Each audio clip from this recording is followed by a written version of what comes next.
Hello everyone, आज के video में हम बात करेंगे कि हमें अपना टाइम क्यों मैनेज करना चाहिए। तो पूरा वीडियो अंत तक देखें और स्किप ना करें। सबसे पहले हम बात करेंगे कि हमें अपने जीवन में टाइम मैनेजमेंट में महारत क्यों हासिल करनी चाहिए। आलस को आज के समय की बीमारी के रूप में देखा जाने लगा है।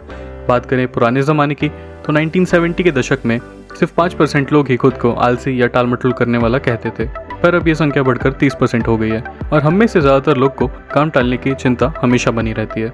आपको ऐसा स्केड्यूल रखना चाहिए जिसमें आप हर दिन उसका पालन कर सकें, जो आपको अपने लक्ष्यों तक पहुंचने के लिए आवश्यक काम करने से कभी विचलित ना करे।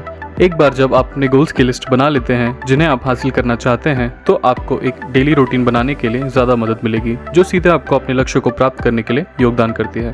जब आप टालमटोल नहीं करेंगे तो आप समय पर अपने काम की डेडलाइन पूरा कर सकेंगे। आप डेडलाइन को चूकने या फिर लास्ट मिनट के कार्यों पर अपनी रातें बर्बाद करने की चिंता नहीं करेंगे। आप अपनी दिमागी शक्ति का उपयोग उन चीज़ों पर यूज कर सकते हैं जो आप वास्तव में करना चाहते हैं, क्योंकि टाइम मैनेजमेंट का एक बड़ा पहलू अपनी प्रायोरिटीज को सेट करना है। आप हमेशा अपनी डेडलाइन से पहले या कम से कम डेडलाइन तक काम पूरा कर लेंगे।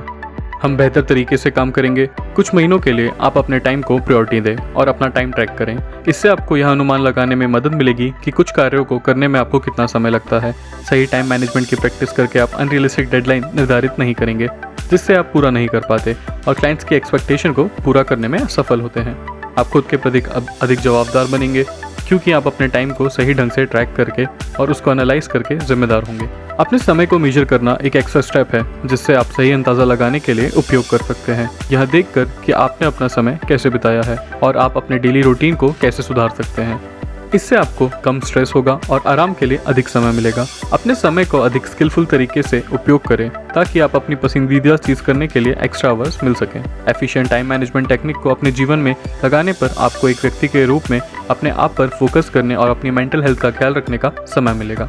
तो आइए अब जानते हैं कि हम अपना टाइम मैनेजमेंट बुद्धिमानी से कैसे कर सकते हैं।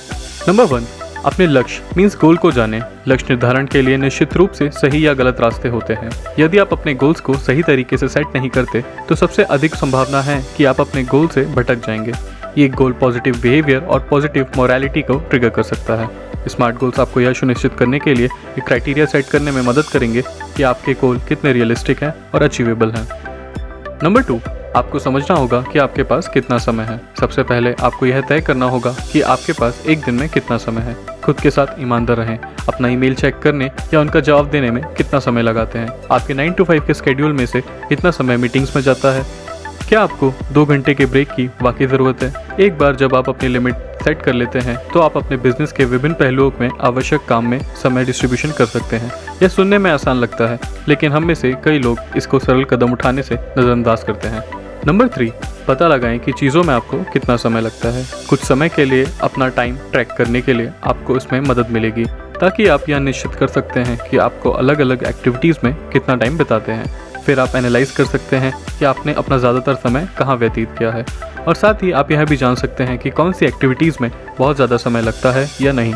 आप या तो इसे नोट कर सकते हैं या ही आप इसे रिकॉर्ड कर सकते हैं। ये अपने गोल्स में काम करने के लिए कितना समय निकालते हैं, ये आपको ज़रूर नोट करना चाहिए। इससे आप अपने जीवन में एक प्रॉपर प्लान बना सकते हैं ताकि आप उन गोल्स को अचीव कर सकें। Number 4, set priorities. अपनी एक्टिविटीज़ पर ध्यान दें और सोचें कि आप जो भी काम कर रहे हैं क्या वो वास्तव में आपके समय के लायक है या नहीं। यहाँ पर आप चीज़ों को 3 कैटेगरीज में बांट सकते हैं। For example, very important, somehow important और नॉट इम्पॉर्टेंट। इससे आपको चीज़ों के लिए पूरा करने में प्रॉपर समय मिलेगा और आप आने वाले दिनों के लिए एक प्रॉपर प्लान बना पाएंगे। नंबर 5, एक बार जब आपको पता चल जाएगा कि आपकी प्रायोरिटीज़ क्या है, तब आगे कोई प्लान बनाएं। डेली रूटीन उन कार्यों को सेट करने का या समझने का अच्छा तरीका है कि उस दिन आपको क्या करना है। एंड ऑफ द डे अपने दिमाग को साफ करने के लिए कुछ मिनट्स निकालें और अगले दिन के लिए की जाने वाली महत्वपूर्ण चीज़ों को नोट करें। अगली सुबह जब ताकि आप उठें तो आपको एक नई लिस्ट के साथ काम करने में आसानी होगी। नंबर 6, अपने आप को डिस्ट्रैक्ट करने वाली चीज़ों से दूर रखें। मेरा अनुभव है कि लोगों को टाइम मैनेजमेंट से संबंधित अधिकतर समस्याएं अक्सर वेबसाइट, सोशल मीडिया या इलेक्ट्रॉनिक डिवाइस के कारण आती है। यदि डिस्ट्रैक्शन आपकी डेली रूटीन में बाधा डाल रहा है तो आपको स्वयं को डिस्ट्रैक्शन से दूर करने की आवश्यकता है। उदाहरण के लिए, काम करते समय अपना सेल फोन या तो बंद कर दें या उसे अपने हाथ की पहुंच से दूर रखें। यदि आप पाते हैं कि आपका ध्यान बार बार भटक रहा है तो या तो साइट ब्लॉक कर सकते हैं या ही आप उन एप्लीकेशंस को अनइंस्टॉल कर सकते हैं। नंबर 7, काम करते समय ब्रेक लें। काम करते समय नियमित ब्रेक लेने से आपकी प्रोडक्टिविटी ज़्यादा बढ़ सकती है, जिससे आप अपना टाइम मैनेजमेंट आसानी से कर सकते हैं। यहाँ समय पर लिया गया ब्रेक आपकी एनर्जी को पुनः उस जगह पे ला देता है जहाँ से आपने वो कार्य शुरू किया था, और रेगुलर ब्रेक लेने से आपको पर्टिकुलर टास्क के लिए फोकस बनाए रखने में आसानी होती है और आपको आगे के काम के लिए प्लान बनाने में मदद मिलेगी। यह सोचना मूर्खता हो सकती है कि आप कोई भी प्रोजेक्ट को बिना ही ब्रेक के पूरा कर लेंगे, इसमें केवल समय की बर्बादी होगी। अपने कार्यों को छोटे छोटे टुकड़ों में बांट दें।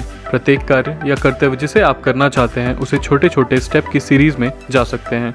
यदि कोई विशेष कार्य है जिसे आप बहुत अधिक टाल रहे हैं और टाइम मैनेजमेंट से बाहर हो गया है, तो उसे छोटे छोटे हिस्सों के रूप में देखने का प्रयास करें। इससे समय पर कार्य पूरा करने की आपकी क्षमता में सुधार हो जाएगा।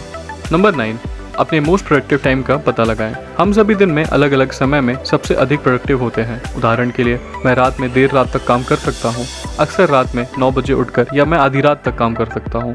हो सकता है कि आप सुबह ज़्यादा प्रोडक्टिव हो सकते हैं या फिर दोपहर में काफ़ी धीमे हो सकते हैं। आपको यह पता लगाना होगा कि आप अच्छे से काम कब कर सकते हैं और उस समय आप अपना 100% उस काम को दे सकते हैं। Number 10, become more productive. उदाहरण के लिए यदि आप कंप्यूटर या वर्ड प्रोसेसिंग के साथ बहुत ज़्यादा काम करते हैं तो आपको ये जानना होगा कि आपको कीबोर्ड की मदद से ज़्यादा तेज़ी मिलेगी, जिससे पीछे रह जाने या समय बर्बाद होने का जोखिम कम होगा।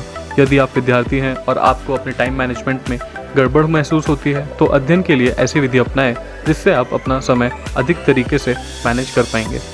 ऐसे और भी वीडियो को देखने के लिए हमारे चैनल द ऑप्टिमिस्ट इंडियन को सब्सक्राइब करना ना भूलें। यदि आपने आज कुछ भी नया सीखा होगा तो आप ये वीडियो अपने दोस्तों के साथ ज़रूर शेयर करें। Thanks for watching.